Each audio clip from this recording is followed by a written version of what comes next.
সংসারে মন কষাকষি তখন একেবারে চরমে, শুধু হাঁড়ি আলাদা হওয়ার অপেক্ষা। হ্যাঁ, ইন্দিরা গান্ধীকে হটিয়ে ক্ষমতায় এসে সরকারের 1 বছর পূর্ণ হতে না হতেই মোরারজি দেশাইয়ের সঙ্গে চরণ সিংয়ের সংঘাতের জেরে তখন জনতা পরিবারের কলহ একেবারে তুঙ্গে, যা এখনকার ওই সাজবাহু সিরিয়ালকেও হার মানাতে পারে। মোরারজি দেশাই সাময়িকভাবে রণে ক্ষান্ত দিয়েছিলেন ঠিকই, কিন্তু চৌধুরী চরণ সিংয়ের সঙ্গে তার তিক্ততা দিন দিন বেড়েই চলছিল। अब उनकी उम्मीदें बढ़ती जा रही हैं। उन्होंने एक चिट्ठी लिखी है जिसमें कांति के खिलाफ गलत आरोप लगाए हैं और वो चाहते हैं कि मैं उसकी जांच कराऊं।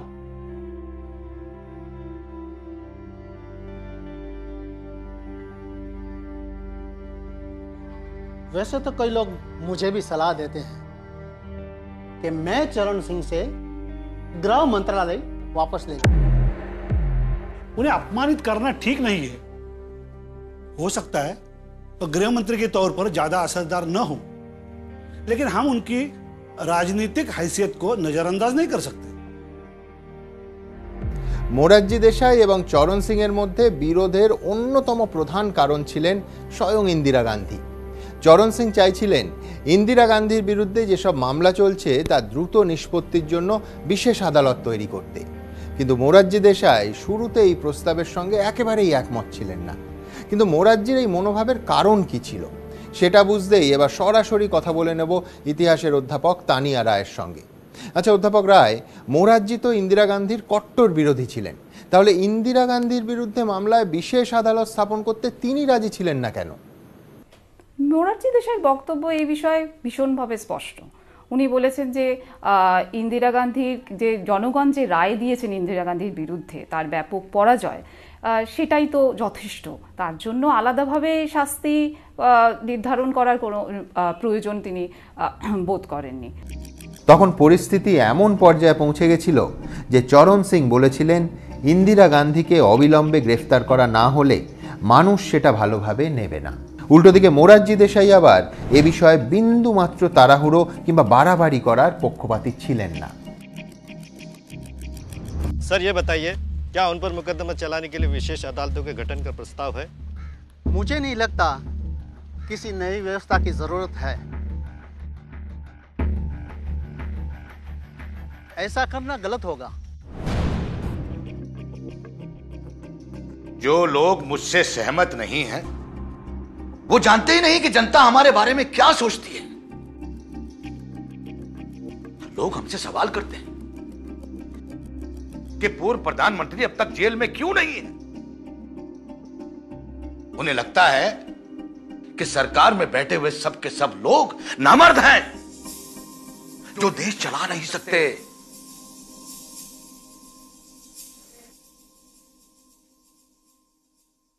নিজেরই সরকারের স্বরাষ্ট্রমন্ত্রী চৌধুরী চরণ সিংয়ের এই বয়ানে মোরারজি দেশাই একেবারে রাগে ফেটে পড়েন। তিনি চরণ সিংকে মন্ত্রিসভা থেকে বের করে দেওয়ার রাস্তা খুঁজতে শুরু করেন, আর অল্প সময়ের মধ্যে সেই রাস্তা পেয়েও যান। দেরি না করে পরের দিন সকালেই তিনি নিজের বাসভবনে কেন্দ্রীয় মন্ত্রিসভার একটা ঘরোয়া বৈঠক ডাকেন। हमारे मंत्री खुलेआम इस तरह के बयान दे रहे हैं, इस वक्त हम खामोश रहते हैं तो इसका मतलब ये है कि हम ये बात मान लें कि चौधरी चरण सिंह हमारी सरकार के बारे में जो कह रहे हैं वो सही है। लेकिन एक बात मैं आपको बता दूं कि राजनारायण की गतिविधियों को नजरअंदाज नहीं कर सकते। मैं चाहता हूं कि आप सब लोग उन दोनों के बारे में राय दें। ये फैसला आप पर ही छोड़ते हैं, जो आपको उचित लगे वो कार्रवाई करें। तो फिर ठीक है, चरण सिंह और राजनारायण दोनों को मैं चिट्ठी लिखने जा रहा हूं, जिसमें दोनों से इस्तीफा देने के लिए कहा जाएगा। চরণ সিংয়ের সঙ্গেই তার অত্যন্ত ঘনিষ্ঠ বলে পরিচিত আর এক মোরারজি দেশাই বিরোধী নেতা রাজনারায়ণকেও ছেঁটে ফেলা হয়। মোরারজি দেশাই যে এত কড়া একটা সিদ্ধান্ত নেবেন তা কেউ ভাবতেই পারেনি। তা সত্ত্বেও মোরারজির সিদ্ধান্তের বিরুদ্ধে কেউ বৈঠকে মুখ খোলেনি। রাজনারায়ণ এবং চরণ সিং দুজনেই মন্ত্রিসভা থেকে তৎক্ষণাৎ ইস্তফা দেন। আর এর জেরেই জনতা পার্টির ভেতরের লড়াইটা একেবারে প্রকাশ্যে চলে আসে। प्रधानमंत्री ने इंदिरा जी पर मुकदमा चलाने के लिए स्पेशल कोर्ट के प्रस्ताव को खारिज कर दिया था। क्या यही वजह है विवादों के लिए?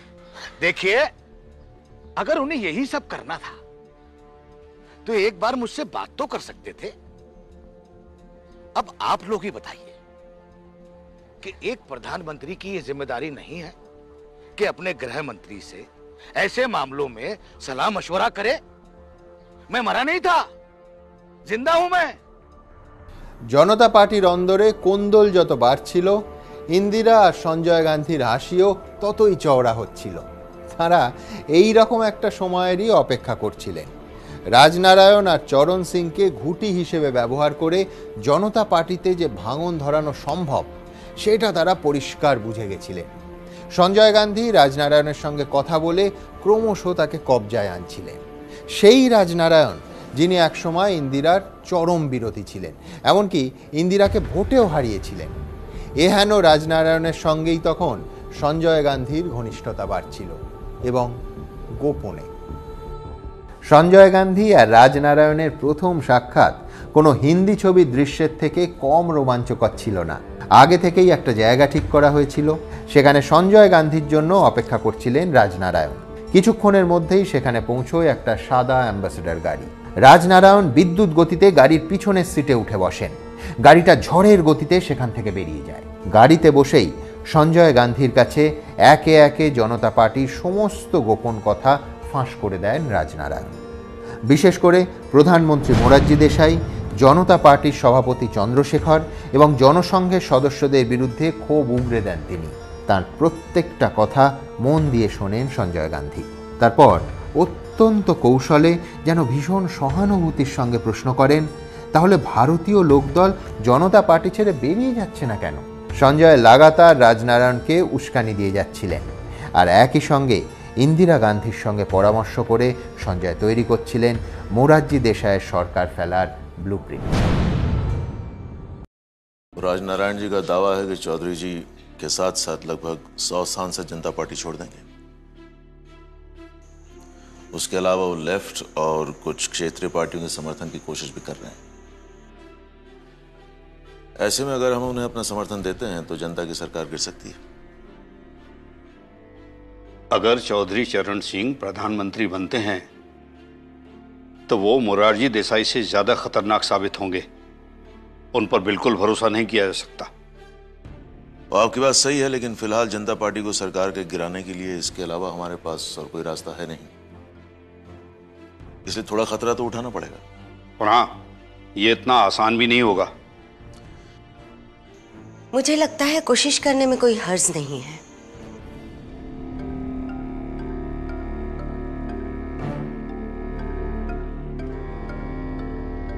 সঞ্জয় গান্ধীর সঙ্গে রাজনারায়ণের তখন ঘন ঘন বৈঠক হচ্ছে, প্রায় প্রতিদিন।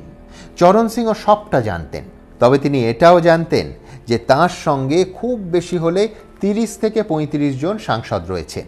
তাই জনতা পার্টি ছাড়া নিয়ে তখনও তার মধ্যে নানা দ্বিধাদ্বন্দ্ব কাজ করছিল। চরণ সিংয়ের সঙ্গে যে বেশি সাংসদ নেই তা ভালো করেই জানতেন সঞ্জয় গান্ধী, কিন্তু তাও তিনি হাল ছাড়েননি। ইন্দিরা গান্ধীর ছোট ছেলে জানতেন অল্প কয়েকজন সাংসদও জনতা পার্টি ছেড়ে গেলে মোরারজি দেশাইদের একটা ধাক্কা অন্তত দেয়া যাবে। এরই মধ্যে কথায় কথায় সঞ্জয় গান্ধীর কাছে একটা মারাত্মক তথ্য ফাঁস করেন রাজনারায়ণ। রাজনারায়ণ বলে দেন যে চৌধুরী চরণ সিংয়ের জনতা পার্টি না ছাড়ার একটা বড় কারণ চরণ সিংয়ের ব্যক্তিগত জ্যোতিষীর নিষেধ। ভাবুন, সেই বিষয়ে কথা বলে নেব ইতিহাসের অধ্যাপক অনসুয়া দত্তের সঙ্গে। আচ্ছা অধ্যাপক দত্ত, চরণ সিংয়ের এই যে জ্যোতিষী তন্ত্রমন্ত্রে বিশ্বাসের সঙ্গে সরকার ভাঙার বা সরকারে থাকার কি সম্পর্ক ছিল? চরণ সিং তন্ত্র মন্ত্রে বিশ্বাস করতেন এবং তার মানে তিনি একজন জ্যোতিষীর ওপরে সাংঘাতিক নির্ভর করতেন। সঞ্জয় গান্ধী জানতে পেরেছিলেন এই জ্যোতিষীর কথা, এবং সুতরাং এই সময় তিনি কমলনাথকে বললেন যে খোঁজ নিতে যে এই জ্যোতিষীকে কিভাবে হাত করা যায়, যাতে এবং টাকার প্রলোভন দেখিয়ে এই জ্যোতিষীকে মানে জ্যোতিষী যাতে চরণ সিংকে পরামর্শ দেন যে জনতা পার্টি ত্যাগ করে এলে তার কোনো ক্ষতি হবে না, তিনি অনায়াসেই জনতা পার্টি ত্যাগ করতে পারে। জ্যোতিষীকে যখন এই কথাটা বলা হলো তখন কিন্তু জ্যোতিষী বললেন যে গ্রহ নক্ষত্র টাকা দিয়ে কেনা যায় না। মোরারজি দেশাইয়ের সরকার ফেলে দেওয়ার সঞ্জয় গান্ধীর প্রথম চেষ্টা ব্যর্থ হয়, আর জ্যোতিষীর পরামর্শ মেনে উপকৃত হন চরণ সিং। কয়েক মাস পর তাকে মন্ত্রিসভায় ফিরিয়ে নিতে কার্যত বাধ্য হন মোরারজি দেশাই, তাও আবার উপপ্রধানমন্ত্রী হিসেবে। তবে জনতা সরকারের অন্দরের কোন্দল কিছুটা কমলেও তাদের পারফরমেন্সে কিন্তু সাধারণ মানুষ মোটেই খুশি ছিলেন না। তাদের ব্যর্থতার সঙ্গে সঙ্গে একেবারে পাল্লা দিয়ে বাড়ছিল ইন্দিরা গান্ধীর জনপ্রিয়তাও। এরই মধ্যে ইন্দিরা গান্ধী কর্ণাটকের চিকমাগালুর কেন্দ্র থেকে উপনির্বাচনে জিতে আবার সংসদে পৌঁছে যান। আর ঠিক তখনই কাহানি মে নয়া টুইস্ট। সংসদের প্রিভিলেজ কমিটি একটা রিপোর্ট পেশ করে। এই রিপোর্টে প্রধানমন্ত্রী থাকাকালীন পদের অপব্যবহারের অভিযোগে ইন্দিরা গান্ধীকে দোষী সাব্যস্ত করা হয়। রিপোর্টে এটাও দাবি করা হয় যে সঞ্জয় গান্ধীর মারুতি কোম্পানি নিয়ে সংসদে যে প্রশ্ন তোলা হয়েছিল তার তদন্তকারী অফিসারদের ইন্দিরা রীতিমতো হেনস্থা করেন। এই রিপোর্টের ভিত্তিতে জনতা সরকার ইন্দিরা গান্ধীর সাংসদ পদ খারিজ করে তাকে জেলে পাঠানোর প্রস্তাব পাশ করে। এবার ইন্দিরাকে 1 সপ্তাহ দিল্লির তিহার জেলে কাটাতে হয়। 1978 সালের 20 ডিসেম্বর আনন্দবাজার পত্রিকায় এই খবর প্রকাশিত হয়। শিরোনাম ছিল ইন্দিরার জেল বহিষ্কার। এরই মধ্যে জরুরি অবস্থা নিয়ে শাহ কমিশনের রিপোর্টও সামনে চলে আসে। তা নিয়ে আরেকটু বিস্তারিতভাবে জেনে নেব ইতিহাসের অধ্যাপক পলাশ মণ্ডলের কাছ থেকে। আচ্ছা পলাশবাবু, শাহ কমিশনের রিপোর্টে ঠিক কি বলা হয়েছিল? ইন্দিরা গান্ধীকে কতটা চ্যালেঞ্জের মুখে ফেলেছিল সেই রিপোর্ট? ইন্দিরা গান্ধীর রাজত্বকালে যে জরুরি পরিস্থিতি তৈরি হয়েছিল সেই পরিস্থিতিতে ইন্দিরা গান্ধীকে দোষী সাব্যস্ত করা হয়েছিল এবং বিশেষ করে সেই সময় জরুরিকালীন অবস্থাতে তার বিরুদ্ধে একটা রাষ্ট্রদ্রোহের যে অভিযোগ আনা হয়েছিল। শাহ কমিশন তার রিপোর্টে পরিষ্কারভাবে দেখাতে চেয়েছেন যে এই যে রাষ্ট্রদ্রোহ এটা সাধারণ জনতার বিরুদ্ধে, সমগ্র রাষ্ট্রের বিরুদ্ধে, এবং যা তথ্য প্রমাণ রয়েছে সেই তথ্য প্রমাণের ভিত্তিতে তার বিরুদ্ধে আইনানুগ ব্যবস্থা নেওয়া যেতে পারে। জরুরি অবস্থার সময় যে দুর্নীতির অভিযোগ উঠেছিল তার তদন্তে জনতা সরকার 8টা কমিশন গঠন করে। তার মধ্যে গুরুতর অভিযোগ যেমন ছিল তেমনি কয়েকটা কমিশন তো ইন্দিরার বিরুদ্ধে যা ইচ্ছে তাই অভিযোগের তদন্তও শুরু করে দিয়েছিল। যেমন ত্রিখা কমিশন ইন্দিরা গান্ধীর বিরুদ্ধে 4টে মুরগি আর 2টো ডিম চুরির অভিযোগের তদন্ত করছিল। না না, আপনি একটুও ভুল শোনেননি, আবার বলছি, 4টে মুরগি আর 2টো ডিম চুরি করেছেন জওহরলাল নেহরুর কন্যা এবং দেশের প্রাক্তন প্রধানমন্ত্রী। এটাই ছিল অভিযোগ। এই অভিযোগেই ত্রিখা কমিশন ইন্দিরা গান্ধীর বিরুদ্ধে জামিন অযোগ্য পরোয়ানা পর্যন্ত জারি করে। এসব দেখে সাধারণ মানুষের মনে বদ্ধমূল ধারণা হয় যে জনতা সরকার স্রেফ ইন্দিরার বিরুদ্ধে প্রতিশোধ নিতে চাইছে, অন্য আর কোনো কিচ্ছু নয়, স্রেফ নানা অজুহাত খুঁজে প্রতিশোধ নিতে চাইছে। তবে এরকম কিছু তুচ্ছ অভিযোগ ছাড়া ইন্দিরা গান্ধীর বিরুদ্ধে ওঠা কয়েকটা অভিযোগ বেশ গুরুতরই ছিল। সংবিধানে রাইট টু লাইফ সংক্রান্ত যে সংস্থান রয়েছে, জরুরি অবস্থার নামে তা খর্ব করেছিলেন ইন্দিরা গান্ধী, আর জনতা পার্টির সরকার এই বিষয়টাকেই হাতিয়ার করেছিল। 1978 সালের ডিসেম্বর মাসে সংবিধানে গুরুত্বপূর্ণ একটা সংশোধনী আনা হয়, যার ভিত্তিতে ভবিষ্যতে কোনো সরকারের পক্ষেই জরুরি অবস্থা জারি করা অত্যন্ত কঠিন হয়ে যায়। এই সংবিধান সংশোধনী অনুযায়ী ঠিক হয় যে একমাত্র সশস্ত্র বিপ্লবের পরিস্থিতিতেই জরুরি অবস্থা জারি করা যাবে, তাও সর্বাধিক 3 বছরের জন্য। ঘোষণার 1 মাসের মধ্যে সংসদের 2 কক্ষ থেকে তার অনুমোদন নিতে হতো। এটা ছিল 44তম সংবিধান সংশোধনী। এরই মধ্যে দিল্লির এক আদালতে সঞ্জয় গান্ধীর কিসসা কুর্সিকা মামলা রায়দানের সময় এগিয়ে আসে। সিবিআইয়ের তরফে তখন এই মামলা তদন্ত করছিলেন এন.কে. সিং, সেই এন.কে. সিং যিনি একসময় ইন্দিরা গান্ধীকে গ্রেফতার করেছিলেন। एक व्यंग्यात्मक फिल्म किस्सा कुर्सी का, उसके हीरोइन थी शबना आजमी और मनोहर सिंह एक हुआ करते थे, वो थी, तो वो फिल्म बनाया था उन्होंने। और संजय गांधी को पता चल गया कि ये पूरा सटायर है इंदिरा गांधी, उसमें मारुति के सरकार के ऊपर व्यंग है, श्रीमती गांधी पर है, बिरला पर है, धीरेन्द्र ब्रह्मचारी पर है, सारे कैरेक्टर उसमें है, मैं जानता हूँ। तो इमरजेंसी जब आया तो वो सारे फिल्म को सीज कर दिया गया डिफेंस ऑफ इंडिया रूट में, और बॉम्बे से उसको यहाँ लाया गया और वो सुप्रीम कोर्ट गए अमृत मेहता कि ये हमको वापस किया जाए, या आप देखिए इसमें कुछ ऐसा नहीं है। उन्हें बहाना करके नहीं दिखाया गया और फिर इमरजेंसी आया, फिर इमरजेंसी उठ गया, उनको वापस लेना पड़ा। लेकिन जब वो फिर अमृत मेहता जनता पार्टी के एमपी चुन के लोकसभा में राजस्थान से आए तो उन्होंने हाउस में ये प्रश्न उठाया कि हमारा फिल्म क्या हुआ। तो हम लोग के पास वो केस आया था।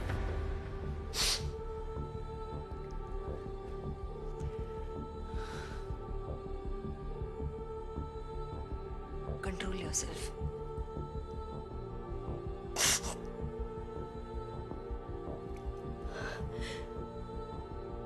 वो लोग संजय को नहीं छोड़ेंगे। फैसला तो आने दो।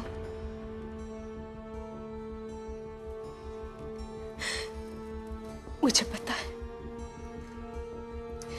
वो लोग संजय को 7.5 साल की सजा।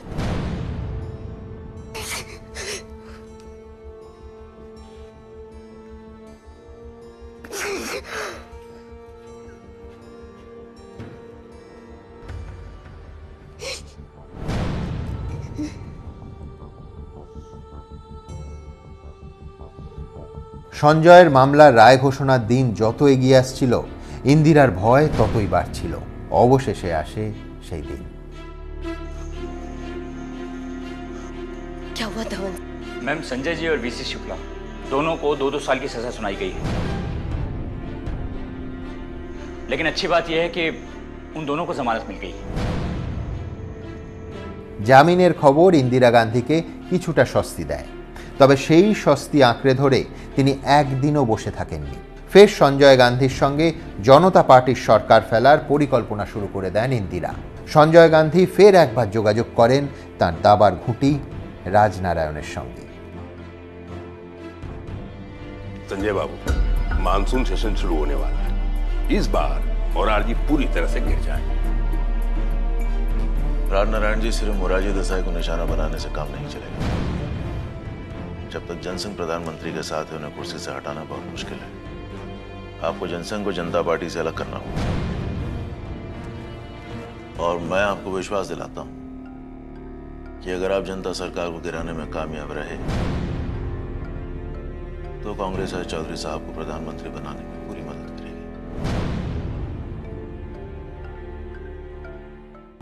রাজনারায়ণ চরণ সিংয়ের এতটাই অনুগত ছিলেন যে অনেকে তো রসিকতা করে তাকে চরণ সিংয়ের হনুমানও বলতেন। সেই তিনি এবার সঞ্জয় গান্ধীর ক্রমাগত তাগাদায় লঙ্কা জ্বালানোর প্রস্তুতি শুরু করে দেন। এদিকে বাদল অধিবেশন শুরু হতেই কংগ্রেস নেতা যশবন্ত রাও চৌহান জনতা সরকারের বিরুদ্ধে অনাস্থা প্রস্তাব পেশ করেন। রাজনারায়ণ এবং চরণ সিংয়ের অনুগামী সাংসদরা একে একে ইস্তফা দিতে শুরু করেন। 1978 সালের 1 জুলাই আনন্দবাজার পত্রিকার প্রথম পাতায় শিরোনাম হয়েছিল, পদত্যাগ করলেন চরণ, রাজনারায়ণ ও 4 রাষ্ট্রমন্ত্রী। মোরারজি দেশাই যাতে ইস্তফা দেন সেই জন্য দলের সাংসদরাই তাঁর ওপর চাপ বাড়াতে শুরু করেন। মোরারজি রাজি না হওয়ায় মন্ত্রীরা একে একে ইস্তফা দিতে শুরু করেন। জনতা পার্টি গঠনের পর কংগ্রেস ছেড়ে আসা হেমবতী নন্দন বহুগুণা সবার আগে মোরারজির সঙ্গ ত্যাগ করেন। তবে মোরারজি আরও জোরালো ধাক্কা খান যখন অনাস্থা প্রস্তাবে ভোটাভুটির মাত্র একদিন আগে তার একান্ত আস্থাভাজন জর্জ ফার্নান্ডেজ ইস্তফা দিয়ে দেন। আর সেই দিনই উপপ্রধানমন্ত্রী জগজীবন রাম আলটিমেটাম দিয়ে দেন যে অনাস্থা প্রস্তাবের ওপর ভোটাভুটির আগে মোরারজি দেশাই প্রধানমন্ত্রীর পদ না ছাড়লে তিনিও মন্ত্রিসভা থেকে ইস্তফা দিয়ে দেবেন। শেষমেশ মোরারজিকে নতি স্বীকার করতেই হয়। ভোটাভুটির একদিন আগে অবশেষে তিনি প্রধানমন্ত্রী পদে ইস্তফা দেন। রাজনীতির খেলা বড়ই জটিল। আজ যে শত্রু, কাল সে প্রাণের বন্ধু। মোরারজি দেশাইয়ের পদত্যাগের পর ইন্দিরা গান্ধীর সমর্থনে নতুন প্রধানমন্ত্রী কে হয়েছিলেন জানেন? চৌধুরী চরণ সিং। সেই চরণ সিং যিনি 1977 সালে ইন্দিরা গান্ধীর পরাজয়ের পরই প্রধানমন্ত্রী হতে চেয়েছিলেন। কিন্তু যাকে মোরারজি সরকারের স্বরাষ্ট্রমন্ত্রীর পদ নিয়েই খুশি থাকতে হয়েছিল, সেই চরণ সিং যিনি ইন্দিরাকে জেলে ঢোকাতে চেয়েছিলেন এবং জেলে ঢুকেও ছিলেন, সেই চরণ সিং যার আমলে সিবিআই ইন্দিরা গান্ধীকে গ্রেফতার করেছিল। সত্য সেলুকাস, কি বিচিত্র এ রাজনীতি। এহেন চরণ সিং এবার প্রধানমন্ত্রীর চেয়ারে বসলেন, তাও আবার ইন্দিরা গান্ধীরই সমর্থনে। কিন্তু কদিনের জন্য জানেন? মাত্র 23 দিন। চৌধুরী চরণ সিং প্রধানমন্ত্রী হিসেবে সংসদে পা রাখার আগেই ইন্দিরা গান্ধী খেলা ঘুরিয়ে দেন। চরণ সিংয়ের সরকারের ওপর থেকে এবার তিনি সমর্থন তুলে নেন। ব্যাস, ফলে অন্তর্বর্তী নির্বাচন দেশে ঘোষণা হয়ে গেল। আজ যেতে যেতে আপনাদের একটা ইন্টারেস্টিং গল্প শোনাই। জনতা সরকারের পতন তখন সময়ের অপেক্ষা। একে একে জনতা সরকারের মন্ত্রীরা ইস্তফা দিচ্ছেন। শেষ পর্যন্ত প্রধানমন্ত্রী মোরারজি দেশাইও ইস্তফা দিতে কার্যত বাধ্য হলেন। কিন্তু একজন তখনও কুর্সি আঁকড়ে বসেছিলেন। তিনি ইস্তফা দিতে সরাসরি অস্বীকার করেন। তিনি হলেন জনতা সরকারের উপপ্রধানমন্ত্রী চৌধুরী চরণ সিং। সেই চরণ সিং যার রাজনীতির খেলায় গোটা জনতা সরকারের পতন হয়েছিল, অথচ তিনি ইস্তফা দিতে চাইছিলেন না। আসল কারণটা কি জানেন? সেই জ্যোতিষ। চরণ সিংয়ের জ্যোতিষী তাকে বলেছিলেন যতক্ষণ না গ্রহ নক্ষত্রের অবস্থান পাল্টাচ্ছে ততক্ষণ চেয়ারে একেবারে সেঁটে থাকতে। শেষ পর্যন্ত জ্যোতিষী বলার পর তবেই চরণ সিং ইস্তফা দেন। ভাবুন, এত কোটি মানুষের দেশে দেশের সরকার চালিত হয়, নির্ধারিত হয়, নির্দিষ্ট হয় কোন কোন বিষয়গুলোর ওপর ভাবুন একবার। জনস্বার্থ তো নয়, দেশের স্বার্থও নয়, এমনকি দলের স্বার্থও নয়।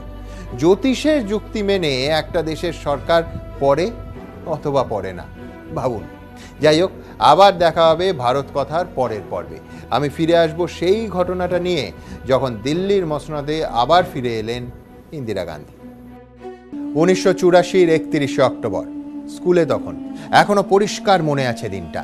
आज सवेरे नई दिल्ली में प्रधानमंत्री के निवास स्थान पर श्रीमती गांधी की हत्या करने की कोशिश की गई। সেদিন ভারতের বুকে যে ভয়ঙ্কর ঘটনা ঘটেছিল তার নেপথ্যে কারণটা ঠিক কী ছিল? জার্নেল সিং ভিন্দ্রাওয়ালে। কে ছিল এই ভিন্দ্রাওয়ালে? ভিন্দ্রাওয়ালে রীতিমতো চ্যালেঞ্জের সুরে সেদিন বলেছিল, কারো ক্ষমতা থাকলে তার সঙ্গে টক্কর নিয়ে দেখো, সে বুঝে যাবে সরকার আসলে কার। पता लग जाओ सरकार की दिया। सोहन सिंह जी, आप कुर्सी पर बैठे, मैं थे ठीक है। যে ব্যক্তি দেশের রেল মন্ত্রক, প্রতিরক্ষা মন্ত্রক, বিদেশ মন্ত্রকের গুরুদায়িত্ব সামলেছেন, তিনি পর্যন্ত জার্নেল সিং ভিন্দ্রাওয়ালের সামনে চেয়ারে নয় মাটিতে বসতেন। मैं किसी भिंडरावाले को नहीं जानती।